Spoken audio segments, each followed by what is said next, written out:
ఎక్కడి నుంచి వచ్చారు? కోటయ్యకొండ ఎంత దూరం ఎక్కడి నుంచి? సత్తెనపల్లి నుంచి 35 కిలోమీటర్లు. 35. ఎన్నింటికి బయలుదేరావు ఇంటికాడ? 9 గంటలకు బయలుదేరాం. ఇంటికి ఎంత టైం అవుతుంది? ఇప్పుడు 2గా వచ్చింది. ఎంతసేపు అవసరమా ఇక్కడ ఎండలను పడి రోడ్ల మీద నిలబడి కూర్చోవటం? అభిమానం అయ్యా. ఇంటికి జగన్ అంటే ఎంత? ఎందుకంటే పేద ప్రజనే కానీ బాగా చూస్తాడు, మంచి పథకాలు ఇస్తాడు, ఆయన చెప్పినవన్నీ అమలు పరుస్తాడు.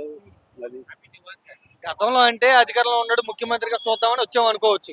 ఇప్పుడు అధికారం లేదు, మాజీ ముఖ్యమంత్రి అయిపోయాడు. రేపు వచ్చినాకైనా రేపు మళ్ళీ వస్తాడు కదా. వస్తాడా? అంత ఇదిగా చెప్తున్నావు వచ్చేస్తాడని. ఈ జనాన్ని చూస్తే మీకు అర్థం కావట్లా?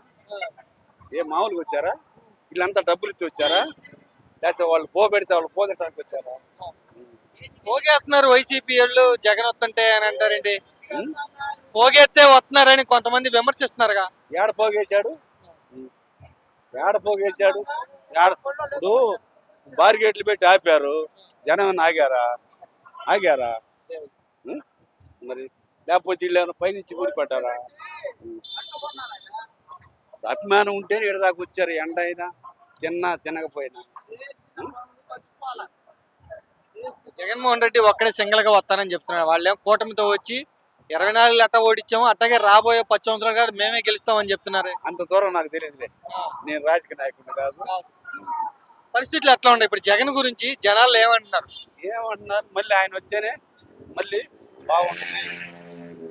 రైతులు నిలువున ఆరిపోయారు. 22 ఏళ్ళు 23 ఏళ్ళు మిరగాయలు ఇవాళ 8 ఏళ్ళు 9 ఏళ్ళు. తాలుగాయలు రేటు కూడా పట్టల. తాలుగాయలు 18 ఏళ్ళు పట్ట తాలుగాయలు. ఈ మంచి కాయలు వంటలు ఇవాళ 6,000 7,000కి. చంద్రబాబు గారు హయాంలో రైతుల పరిస్థితి బాగాల.